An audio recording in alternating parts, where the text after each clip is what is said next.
wanted to ask, when you decided to say, I'm going to make the Odyssey, did you say, I'm going to tell this as a straight story? Or did you say, I'm going to do something that is very Nolan-esque? I'm going to put my spin on this epic archetype?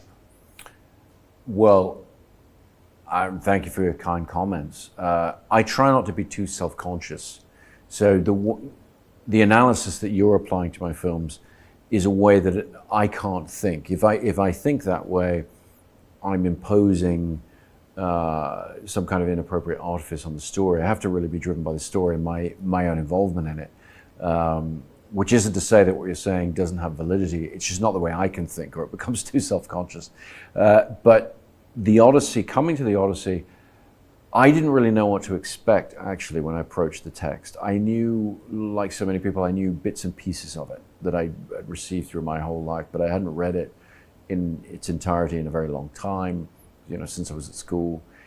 And what I found was something that spoke to me very, very directly, particularly structurally. I mean, I've made a lot of films with non-chronological structures, and I've spent a lot of time talking to people about that and about why approach it this way.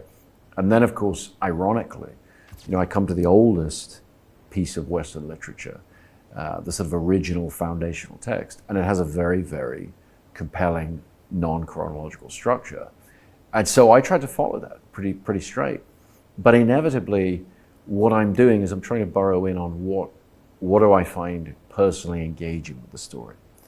And I think if there are commonalities with my other films, that you may find in there, hopefully that comes about as a result of a sincere attempt to engage in a very genuine way with what moves me about a story, what excites me about it, what frightens me about it, what makes me sad about it, and that it's those kind of emotional connections with the story that I think if they then fuel a technical approach, whatever that is, some way of looking at the story in a particular way,